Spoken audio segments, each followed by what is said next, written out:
안녕하십니까. YTN 불통치유 프로젝트 소통과 나눔이 있는 이야기 소나기의 김정아입니다. 반갑습니다. 김창옥입니다.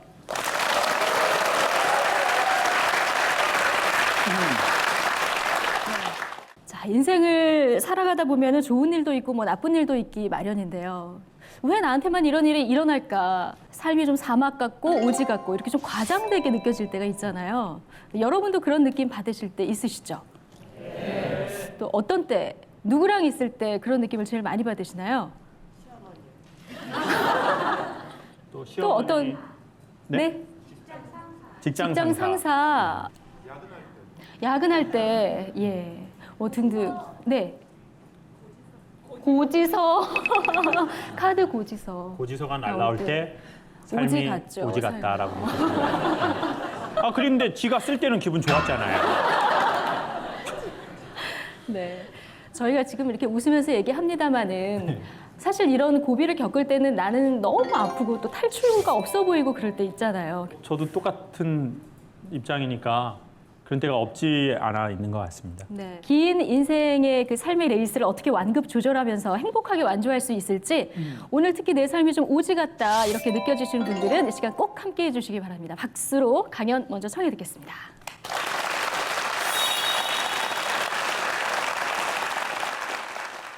너무 힘들잖아요. 삶의 온도가 너무 높잖아요.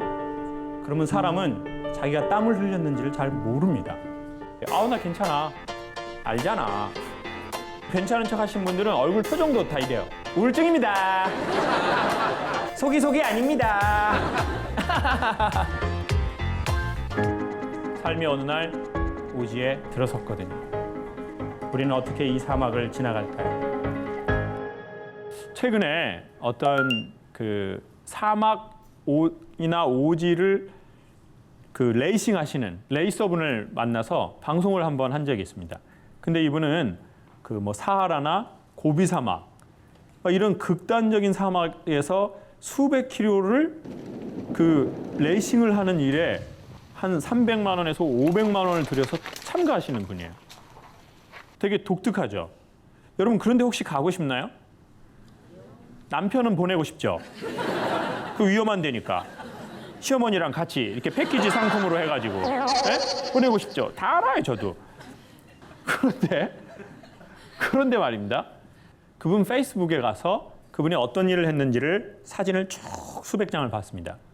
근데 되게 놀라운 사실이 뭐냐면 그분이 오지에서 그 이렇게 막 손 발톱 이렇게 다 까지고 막 그러더라고요. 근데 그분의 몸을 본 게 아니라 그분의 얼굴 표정을 보는데 너무너무 살아있는 것 같은 거예요. 정말 그 영화의 그 명대사 뭡니까? 살아있네. 그렇죠. 아우, 우리 어머니 찰지시네요. 살아있네. 그래서 제가 인터뷰하다가 그분께 이런 질문을 했어요. 선생님에게 진짜 오지는 어디입니까? 라고 했더니 그분이 되게 툭 단순하게 그러는 거예요. 도시죠? 자기에게는 진짜 오지는 어디라고요? 도시래요. 그 말을 딱 하는 순간 아, 그렇구나. 오지나 사막의 정의는 사람마다 좀 다르구나. 사하라가 반드시 사막은 아닐 수 있구나. 누군가는 직장이 오지구나. 그리고 사장님이 방울뱀이구나.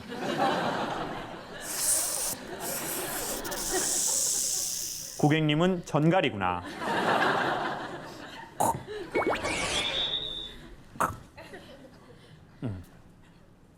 때로는 너무 안타깝지만 가정이 사막이 되기도 하고 청소년들은 학교가 오지일 수가 있죠. 저 같은 경우에는요 되게 고마운데 제 스케줄이 오지일 때가 있더라고요. 그러니까 저는 이제 좋든 싫든 2달 전에 약속된 제 스케줄을 하고 뒤져야 되거든요. 여러분의 오지는 어디이십니까?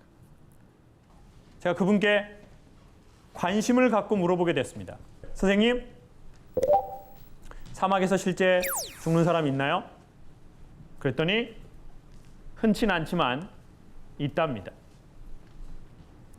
여러분 너무 이 장기적으로 레이스가 되잖아요. 그럼 사람이 지쳐요. 남자들이 말입니다. 사랑하는 아내를 위해서 자동차에 뛰어들 수 있겠냐고 물어봤어요. 90% 이상의 남자는 뛰어들 수 있겠다고 얘기해요. 그래서 다시 그 남자들에게 그러면 사랑하는 아내를 위해서 마트에 쇼핑도 해주고 옷 입을 때마다 자기야 이거 입어봐 예뻐 그건 날씬해 보여 자기야 그건 되게 좀 큐티해 보이는데 이런 거 할 수 있냐 했더니 차라리 한번 뛰어들겠다는 거예요. 차라리 한 번에 뭐 센 걸로 확 하고 싶지 사막처럼 그 긴 기간을 보내는 건 쉽지가 않아요. 병이 낫는 것도 쉽지가 않죠. 차라리 부러진 건 붙으면 되는데요. 뭔가 계속 케어해야 되는 병에 걸리잖아요. 그럼 사람이 본인도 지쳐가고 본인 주변 사람도 지쳐가요.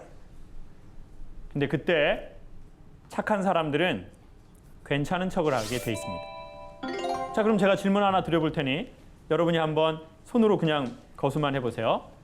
나는 내 삶의 오지에 들어서서 내 삶이 되게 힘들어지는 순간에 나는 괜찮은 척, 좀 착한 사람들이 하는 행동을 좀 많이 했던 것 같다. 지금도 하고 있다. 손 한번 들어보세요.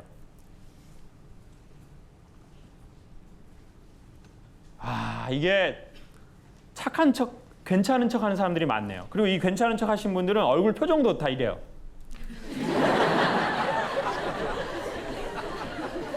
우울증입니다. 아니다. 나는 삶의 오지나 내 삶이 힘들어지면 더 뭔가 마음의 풍선에 바람을 빵빵하게 주는 것 같다. 그런 분 손 한번 들어보세요. 5명 계시네요. 근데 우리 희한하게 어린이가 손을 한 명 들었네요. 우리 마이크 한 번만 줘보세요. 마이크. 아저씨한테 본인 소개 한 번만 해주세요. 보람초등학교 3학년 6반 오석준이에요. 석준이는 지금 3학년인데 살다가 힘들다고 느끼는 때가 있니? 네. 아, 그렇구나. 어떤 때가 좀 살다가 삶의 오지나 사막에 있다고 생각하니? 공부할 때요. 공부할 때. 근데 참 아저씨가 이런 얘기를 3학년하고 해도 되는지 모르겠는데 그게 참 네가 뭐 오묘하구나 석준아. 근데 공부를 스스로 해야 된다고 생각해서 힘들어? 아니면 엄마나 아빠나 주변 사람들이 공부해라고 해서 힘들어? 공부하라고 했어요. 누가 공부하라고 하니 석준이한테? 엄마가요. 엄마가 공부하라고 할 때 좀 힘들어? 네. 그래. 그럼 그때 석준이는 조금 더 센 척해? 아니요. 그러면? 저도 잘 몰라요. 어? 잘 몰라요. 그래. 아까 근데 손 들어가지고 아저씨가 물어본 건데 이렇게 되면 아저씨만 이상한 사람 되잖아. 석준이 네가 손 들어가지고 아저씨는 질문을 한 건데 아니 그냥 들진 않았을 거야 석준이가. 석준이 그러면 살다가 힘들 때는 좀 엄마 나 힘들어 이렇게 얘기하는 편이니 아니면 힘든 척을 별로 안 하는 편이니? 힘들다고 얘기해요. 엄마한테? 네. 그럼 엄마가 더 채찍질하니? 아니요. 그럼 엄마가 뭐라고 해줘?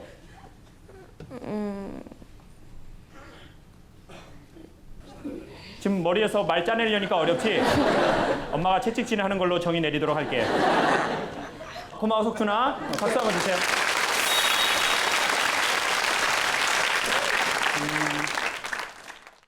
아이들은 아이들대로의 삶의 무게가 있는 것 같아요. 그 오지 전문 레이서 그분에게 제가 그래서 지혜의 조언을 구했습니다. 선생님 그럼 죽을 수도 있는데 뭘로 죽나요? 저는 무슨 뱀에 물려 죽거나 뭐 전갈에 물려 죽거나 뭐 그런 사건 사고로 죽는다고 생각했는데요. 그분 말에 의하면 사막을 경주하는 사람들의 대부분은 탈수로 죽는답니다. 목말라서. 근데 되게 흥미로운 것은 게임을 뛰면서 이 사람에게 여분의 충분한 물이 있다는 겁니다. 근데 물이 여기 있는데도 물병이 있는 채로 죽는 거예요. 이해가 안 되더라고요. 그래서 그게 어떤 의미입니까? 했더니 강사님 사막이 몇 도인지 아세요? 37도에서 45도 막 이렇게 올라갑니다. 그리고 습기가 없습니다. 그러니까 사람이 땀을 흘려요. 그럼 순간 어떻게 돼버릴까요? 말라버린 거예요. 자, 이게 바로 포인트입니다. 삶이 너무 힘들잖아요. 삶의 온도가 너무 높잖아요. 그러면 사람은 자기가 땀을 흘렸는지를 잘 모릅니다. 금방금방 말라버리니까요. 그래서 목마름을 모른다는 거예요. 여러분, 이게 되게 아이러니 아닙니까? 그래서 제가 물어봤습니다. 선생님, 그러면 어떻게 하면 이 오지에서 목마름으로 죽지 않고 살아남을 수 있을까요? 그랬더니 그분이 아주 간단한 비법을 얘기해 줬습니다. 시간을 정해놓고 아니면 다리의 보폭수로 물을 마시는 거랍니다. 근데 조건은 이겁니다. 그때 목마르다고 느끼든 느끼지 않든. 이게 지혜인 것 같아요. 여러분, 삶은 가끔, 그리고 꽤나 자주, 아니면 지금도 오지와 같을 수 있습니다. 그래서 제가 그 오지 레이서 그분께 들은 것으로 여러분께 추천하고 싶은 것은 우리 삶에 물이 될 만한 것이 무엇인지를 우리가 알고 있으면 좋다는 거예요. 자기의 마음의 생수가 되는 게 무엇인지를 알고 있으면 사막을 넘기기에 좋다는 거죠. 그리고 그것을 땡길 때, 목마를 때 마시는 것이 아니라 때에 맞춰서 하는 거죠. 그게 한 달이든 한 주든 아니면 하루에 한 번이든 자기한테 가장 잘 맞는 그걸 골라서 하는 거예요. 그리고 두 번째로 소개해드리고 싶은 거는 사람이 목마를 때 배고픈 줄 알고 먹는 경우가 있다는 겁니다. 그러면 들어가는 것 같아서 지금 당장은 충족되지만 목마름이 더 심각해지죠. 그게 약간 부모님이 아이들과 제대로 놀아주지 못하면 미안해서 보상을 해주시는 게 있는 거예요. 핸드폰을 좋은 걸로 바꿔준다든지 엄마를 바꿔준다든지 이런 보상을 자꾸 해주려고 그래요. 왜? 그래서 그 노래 있지 않습니까? 우리가 무엇을 생각하는지 어른들은 몰라요. 그 다음 가사가 뭐죠? 장난감만 사주면 그만인가요? 예쁜 옷만 입혀주면 그만인가요? 어른들은 몰라요. 아무것도 몰라요. 아이들이 부모에게 생수를 바랬는데 부모가 보상으로 장난감과 예쁜 옷을 입혀줬다는 거예요. 즉, 물을 줘야 할 때에 먹을 걸 줘버린 거예요. 그래서 아이들이 더 목말라졌다는 거예요. 그리고 마지막으로 꼭 그 이야기를 추천드리고 싶습니다. 어렸을 적에 부모님이 가난한 게 추억은 될 수 있거든요. 불편하지만. 진짜 엄마, 우리 그때 되게 가난했잖아. 우리 어렸을 적에. 막 하루에 막 제대로 다 못 먹고. 근데 또 엄마 살도 안 빠지시고 참 희한해. 엄마 참 희한해. 참 희한한데. 엄마는 어째 그렇게 희한하나. 아파도 안 빠져. 못 먹어도 안 빠지고. 그러면서 이렇게 웃으면서 이게 추억이 될 수 있다고요. 근데 부부가 사이 안 좋고 싸우고 또 말을 애한테 시키고, 에? 부부가 요 거리에 있는데 내 배한테 밥 먹으라 그래라. 이런 거는 추억이 되기는 어렵다. 그건 대부분 상처예요. 삶이 어느 날 우리의 의지와 상관없이 사막이 될 때가 있거든요. 삶이 건조해질 때가 있어요. 네. 이런 강연을 들으면서 웃는 사람이 한심스러워 보일 때가 있어요. 야, 참 저 인간들은 뭐 이렇게 세상이 웃기냐? 참 속도 좋다. 왜냐? 우리의 마음이 건조해졌거든요. 그때 우리는 자기만의 생수를 갖고 있다면 좋겠습니다. 누구에게는 종교가 될 수 있고, 누구에게는 자연, 누구에게는 자기만의 조용한 시간. 근데 자꾸 우리가 그것을 쇼핑과 혼동한다든지. 네? 지금 웃는 분들은 아멘이라고 하시는 거거든요. 아, 나 생수 주문했는데. 오늘 택배로 생수 왔을 텐데. 그리고 너무 삶이 힘들다면 우리가 의지를 좀 지식을 써야 하는 것 같아요. 그래, 하루에 한 번은 물을 마시자. 그래, 3일에 한 번은 물을 마시자. 엄청난 대단한 것이 아니라 한 컵의 물 정도를 우리의 목마름을 따라서가 아니라 시간을 따라서나 삶의 보폭을 따라서 한 잔씩 마시고, 그리고 그분들이 그 경황이 없으면 우리가 옆에서 한 모금의 물을 그분들의 발걸음에 맞추어서 한 잔씩 이렇게 놔둬주는 게 친구고 가족이고 좋은 공동체 멤버라고 생각합니다. 여러분, 우리는 요즘 사막에 있습니까? 아니면 동산에 있습니까? 아니면 우리 주변에 있는 사람들은 어디에 있습니까? 우리는 어떻게 이 사막을 지나갈까요? 오지는 정말 어디가 오지일까요? 이것저것 한번 생각해보고 또 우리가 생각하는 것을 질문도 하고 그러면 좋겠습니다.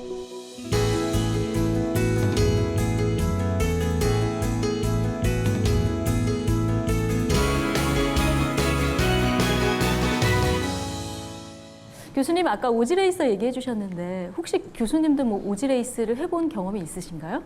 저는 레이스는 아니었고요. 네. 아프리카에 대학생 때 탄자니아 한 번, 에티오피아 한 번. 그때 가서 말라리아에 걸렸습니다. 웃으면 안 되는데. 이런 식이죠. 아니, 말라리아 걸리면 웃는 겁니까, 사람들이? 참나, 이게 어떻게 되는 거야? 아니, 말라리아 걸려서 그러면 이래야 되는데. 아니, 이게 왜 이렇게 되는지 모르겠네요. 저도 모르겠는데 웃음이 나오네요. 네. 스트레스 해소나 절망을 극복하는 습관에 대한 설문조사 결과가 있더라고요. 네. 1위가 역시 저도 이걸로 푸는데요. 잠으로 푸시는 분들이 제일 많고요. 두 번째가 기분 좋은 취미 활동. 그 다음이 이제 뭐 술, 운동, 사우나 뭐 이런 순위로 순위에 올랐다고 하는데요. 교수님은 혹시 스트레스 쌓일 때 어떻게 푸세요? 텃밭 가꾸기라. 그러면 저 상추 심고 뭐 고추 심고 이래서 저녁에 따서 드시고 이런 거 하시는 거예요?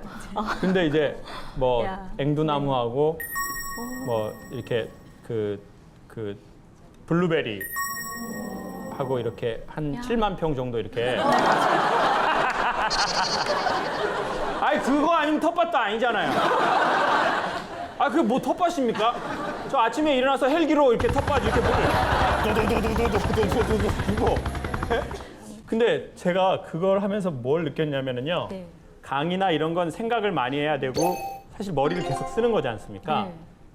이게 땅을 이렇게 하거나 호수로 물을 주거나 열매를 따거나, 그게 저는 개인적으로 그 순간에 아무 생각을 안 하게 되고 그냥 오로지 이 순간 단순하게 여기에만 있는 것 같더라고요. 그렇죠. 내가 정성과 노력과 시간을 들인 거니까요. 네, 그리고 네. 또 이렇게 그 블루베리랑 이런 거 7만 평의 네. 블루베리 앵두나무. 그래서 따서 뭐 이렇게 쫙 돌리고 뭐 이러거든요. 또 오시면 저희 방청객 선물로 블루베리와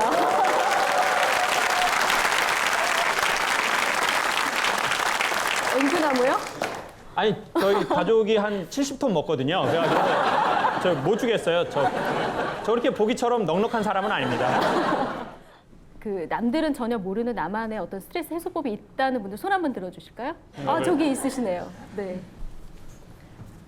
안녕하세요. 심현주라고 합니다. 반갑습니다. 네.